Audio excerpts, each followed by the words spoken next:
حضور نبی کریم صلی اللہ علیہ وسلم نے اپنے بعد قائم ہونے والے دور حکومت کی پہلے ہی نشاندہی فرما دی تھی۔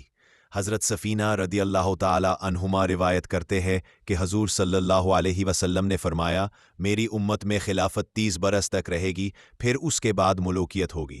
ایک اور روایت میں حضور نبی اکرم صلی اللہ علیہ وسلم نے فرمایا، میرے بعد خلافت 30 برس تک رہے گی، پھر ملوکیت آ جائے گی۔ حضور نبی اکرم صلی اللہ علیہ وسلم کے فرمان کے مطابق خلافت راشدہ آپ نے صلی اللہ علیہ وسلم کے بعد 30 سال تک ہوگی۔ اس کے بعد دور ملوکیت کا آغاز ہوگا۔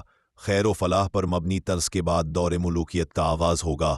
خیر و فلاح پر مبنی طرز حکومت بدل دیا جائے گا اور امت مسلمہ میں سیاسی اقتدار کی جو شکل رواج پائے گی وہ ملوکیت کی صورت میں ہوگی۔ چنانچہ حضور اکرم صلی اللہ علیہ وسلم کی پیشین گوئی کے مطابق حضرت ابوبکر صدیق 2 برس 3 ماہ 10 دن تک تخت خلافت پر متمکن رہے۔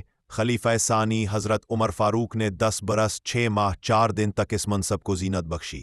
پھر خلیفہ ثالث حضرت عثمان غنی ذو النورین کا دور آیا اور آپ 11 برس 11 ماہ 28 دن تک خلیفہ رہے۔ آپ کے بعد خلیفہ چہارم حضرت علی کرم اللہ وجہ الکریم 4 برس 9 ماہ تک اس عہدہ جلیلہ پر فائز رہے اور تبلیغ دین کے لیے جو کچھ کر سکتے تھے بڑی جان فشانی، جرأت اور ہمت اور نہایت جوش و جذبے کے ساتھ وہ سب کچھ کیا۔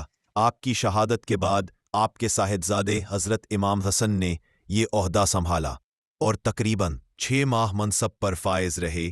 سیدنا امام حسن کے دور خلافت کے 6 ماہ شمار کر کے 30 برس پر مشتمل یہ زمانہ عہدہ خلافت راشدہ کہلاتا ہے۔